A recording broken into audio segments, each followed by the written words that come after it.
जय गुरु जी। शुक्राना गुरु जी, अनंतम अनंतम शुक्राना। ओम नमः शिवाय। शिव जी सदा सहाय। ओम नमः शिवाय। गुरु जी सदा सहाय। संगत जी, शिव महापुराण में शिव, विष्णु, रुद्र और ब्रह्मा के स्वरूप का विवेचन, आज का ये अध्याय हम सभी एक साथ श्रवण करने जा रहे हैं। सभी संगत परिवार के साथ शेयर कीजिएगा। संगत जी, आज का अध्याय हमारी माता जी अपनी वाणी में आप सबको श्रवण कराएंगी। संगत जी, कल के लिए क्षमा चाहते, कल मैंने आपके लिए शिव महापुराण का अध्याय नहीं श्रवण करा पाया। संगत जी, हमारी 2 दिनों से कुछ थोड़ा स्वास्थ्य ठीक नहीं है, इस वजह से। चलिए आज की कथा श्रवण कीजिए आप सभी। शुरू करते हैं मंत्र जाप के साथ। ओम नमः शिवाय। शिव जी सदा सहाय। ओम नमः शिवाय। गुरु जी सदा सहाय। ऋषियों ने पूछा, शिव कौन है, विष्णु कौन है, रुद्र कौन है और ब्रह्मा कौन है? इन सब में निर्गुण कौन है? हमारे इस संदेह का आप निवारण कीजिए। सूजी ने कहा, महर्षियों, वेद और वेदांत के विद्वान ऐसा मानते हैं कि निर्गुण परमात्मा से सर्वप्रथम जो सगुण रूप प्रकट हुआ उसी का नाम शिव है। शिव से पुरुष सहित प्रकृति उत्पन्न हुई। उन दोनों ने मूल स्थान में स्थित जल के भीतर तप किया। वो स्थान पंचक्रोशी काशी के नाम से विख्यात है, जो भगवान शिव को अत्यंत प्रिय है। ये जल संपूर्ण विश्व में व्याप्त था। उस जल का आश्रय ले योग माया से युक्त श्री हरि वहाँ सोए। नार अर्थात जल को अयन निवास स्थान बनाने के कारण फिर नारायण नाम से प्रसिद्ध हुए और प्रकृति नारायणी कहलाई। नारायणी के नाम से नाभि से कमल, नारायण की नाभ कमल से जिनकी उत्पत्ति हुई वे ब्रह्मा कहलाते हैं। ब्रह्मा ने तपस्या करके जिनका साक्षात्कार किया उन्हें विष्णु कहा गया है। ब्रह्मा और विष्णु के विवाद को शांत करने के लिए निर्गुण शिव ने जो रूप प्रकट किया उसका नाम महादेव है। उन्होंने कहा, मैं शंभु ब्रह्मा जी के ललाट से प्रकट होऊंगा। इस कथन के अनुसार समस्त लोगों पर अनुग्रह करने के लिए जो ब्रह्मा जी के ललाट से प्रकट हुए उनका नाम रुद्र हुआ। इस प्रकार रूप रहित परमात्मा सबके चिंतन का विषय बनने के लिए साकार रूप में प्रकट हुए वे ही साक्षात भक्त वत्सल शिव हैं। तीनों गुणों से भिन्न शिव में तथा गुणों के धाम रुद्र में उसी तरह वास्तविक भेद नहीं है जैसे सुवर्ण और उसके आभूषण में नहीं है।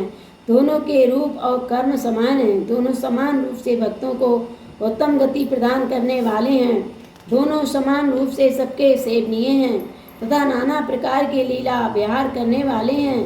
भयानक पराक्रमी रुद्र सर्वथा शिव रूप ही हैं।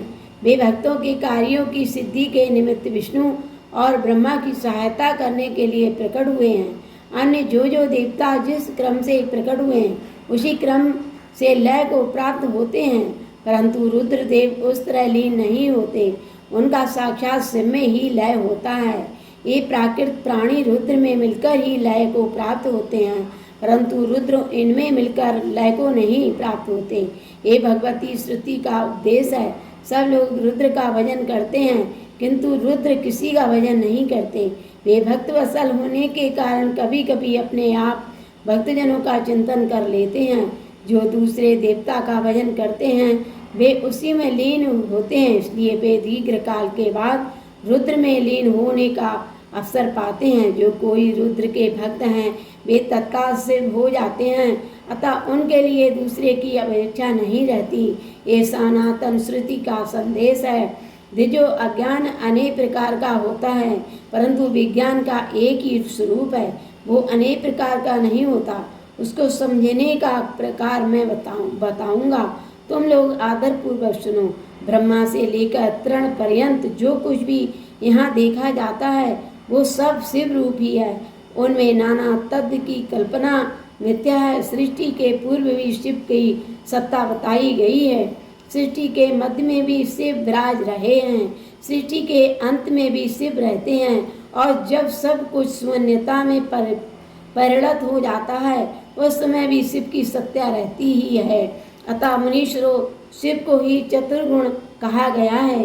वे ही शक्तिमान होने के कारण सगुण जानने योग्य हैं। एक प्रकार वे सगुण निर्गुण के भेद से दो प्रकार के हैं, जिन शिव ने ही भगवान विष्णु को संपूर्ण सनातन वेद, अनेक वर्ण, अनेक मात्रा तथा अपना ध्यान एवं पूजन दिए हैं, वे ही संपूर्ण विधाताओं के ईश्वर हैं। ऐसी सनातन श्रुति है। अतएव शंभु को चेतना का प्राकृतिकर्ता तथा वेदपति कहा गया है। वे ही सब पर अनुग्रह करने वाले साक्षात शंकर हैं। कर्ता, भर्ता, हर्ता, साक्षी तथा निर्गुण भी वे ही हैं।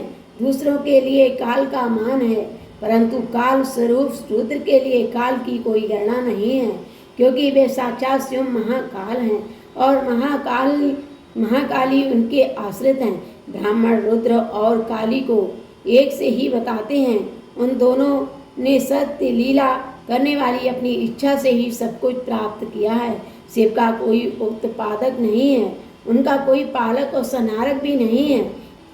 ये स्वयं सबके हेतु हैं। एक होकर भी अनेकता को प्राप्त हो सकते हैं और अनेक होकर भी एकता को। एक ही बीज बाहर होकर वृक्ष और फल आदि के रूप में परिणत होता है, पुनः बीज भाव को प्राप्त हो जाता है। इसी प्रकार शिव रूपी महेश्वर स्वयं एक से अनेक होने में हेतु हैं। एक उत्तम शिव ज्ञान तत्वता बताया गया है। ज्ञानवान पुरुष ही इसको जानता है, दूसरा नहीं। मुनि बोले, सूत जी, आप लक्षण सहित ज्ञान का वर्णन कीजिए, जिसको जानकर मनुष्य शिव भाव को प्राप्त हो जाता है। सारा जगत शिव कैसे है अथवा शिव ही संपूर्ण जगत कैसे है? ऋषियों का एक प्रश्न सुनकर पौराणिक शिरोमणि सूत जी ने भगवान शिव के चरणारविंदों का चिंतन करके उनसे कहा, ओम नमः शिवाय। ओम नमः शिवाय। शिव जी सदा सहाय। ओम नमः शिवाय। गुरु जी सदा सहाय। संगत जी, आज का हमारा ये अध्याय यहीं पर संपूर्ण होता है।